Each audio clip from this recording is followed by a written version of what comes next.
Assalamualaikum warahmatullahi wabarakatuh.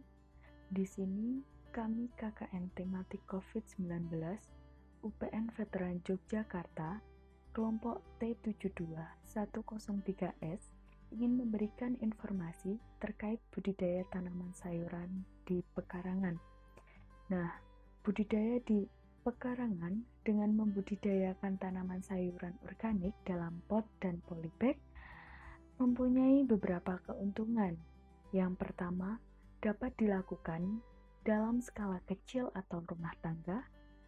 Yang kedua, memudahkan dalam proses controlling dari mulai hama, penyakit, maupun nutrisi. Menanam sayuran organik ada 5 tahapan. Yang pertama, persiapan media tanam, persemaian bagi yang membutuhkan, pemindahan atau penanaman, perawatan, dan panen. Nah, masuk ke persiapan media tanam. Media tanam adalah campuran tanah dan pupuk kandang atau kompos dengan perbandingan 1:1, 1:2, maupun 1:3, yang dimana itu tergantung pada tanah yang ada. Misalnya, jika tanah itu lempung, maka perbandingan yang digunakan yaitu 1:3, 1 tanah dan 3 pupuk kandang atau kompos. Selanjutnya, persemaian. Persemaian yaitu hanya digunakan bagi biji atau benih yang kecil-kecil seperti sawi. Nah, diawali dari wadah yang telah diisi media, kemudian dibuat lubang dan biji tersebut dimasukkan hingga tumbuh tunas. Selanjutnya, masuk ke penanaman. Penanaman ada 2 jenis, yaitu untuk tanaman yang disemai terlebih dahulu dan yang tidak disemai. Untuk tanaman yang disemai terlebih dahulu, tanah dari semaian harus ikut terbawa ketika ditanam ke tempat yang berbeda.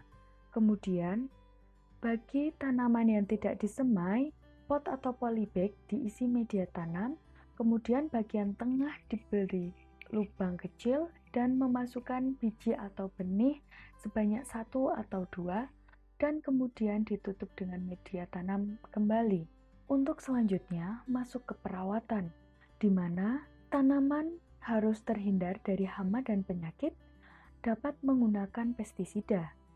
Kemudian tanah dapat diberi pupuk, jika perlu diberi turus atau lanjaran ketika tanaman yang dibudidayakan itu merambat. Untuk pembuatan pestisida nabati, contohnya dengan menggunakan daun pepaya yang dirajang atau dipotong-potong, kemudian direndam pada air dan deterjen, setelah itu ditunggu kurang lebih 1 malam. Jika perawatan ketika tanah kekurangan nutrisi, dapat diberi dengan POC atau POP.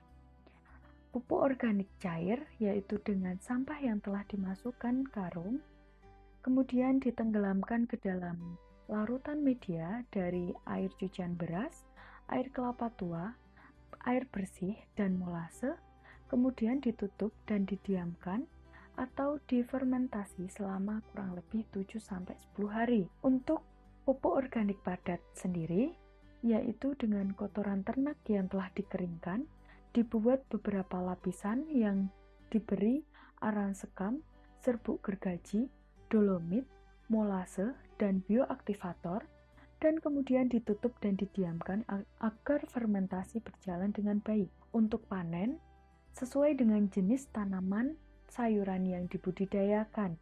Misalnya, untuk bayam dapat dipanen setelah 40-52 hari tanam.